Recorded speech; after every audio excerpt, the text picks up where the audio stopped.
No, Heru said. Absolutely not.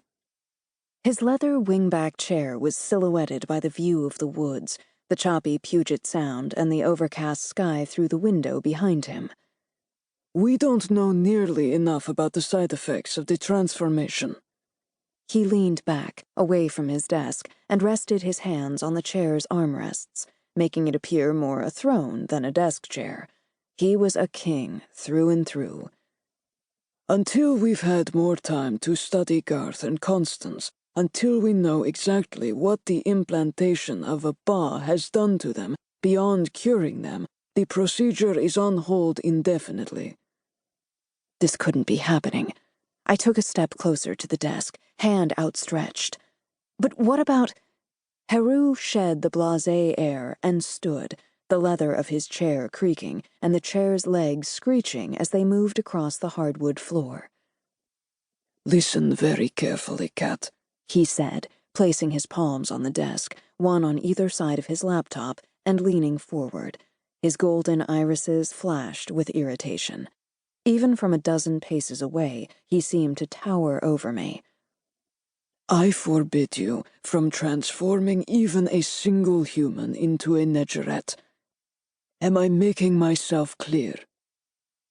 I lowered my outstretched hand, balling it into a tight fist. My fingers itched for the hilt of my sword, Mercy.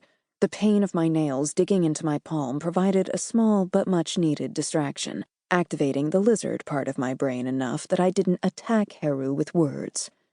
Or worse. I shifted my focus from Heru to his wife Lex, my half-sister, who was seated in one of the cushy armchairs set off to the side of Heru's desk, silently bouncing their toddler, Rennie, on her knees. Both mother and daughter had been watching our exchange, eyes opened wide and mouths forming tiny O's.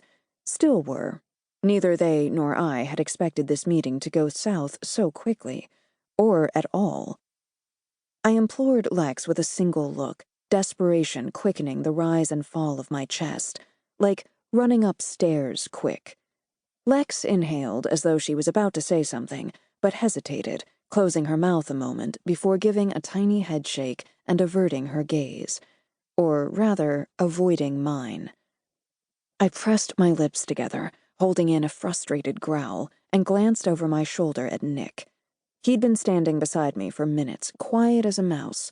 He was supposed to be my partner in this. The whole save the humans plan was his idea in the first place. He should have been backing me up. But instead, his expression was blank, like he was only half paying attention. Less than. He did that sometimes. It was his conversing with Ra face. Except the ancient god had long since vacated Nick's body, so I had no clue why Nick was still making these infrequent trips to La La Land. Whatever. Right now, I didn't really care, except for the part where he'd picked a pretty damn terrible time to check out, the prick.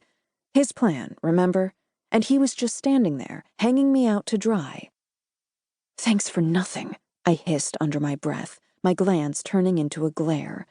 I took a deep breath, inhaling the earthy scent of leather and musk wafting off the books lining the towering built-in shelves on either side of the study. Looked like I'd be fighting this battle on my own. I cracked my neck. No biggie, I was used to going solo anyway. Listen, I said on my exhale, forcing myself to meet Heru's hawkish golden stare. I urge you to use caution, little sister, Dom said from within the mirror pendant hanging on a leather cord around my neck. I ignored my half-dead half-brother, aside from an eye roll, which he couldn't even see so it hardly counted, and barreled onward. I'm never going to have kids, I said to Heru. We all know that.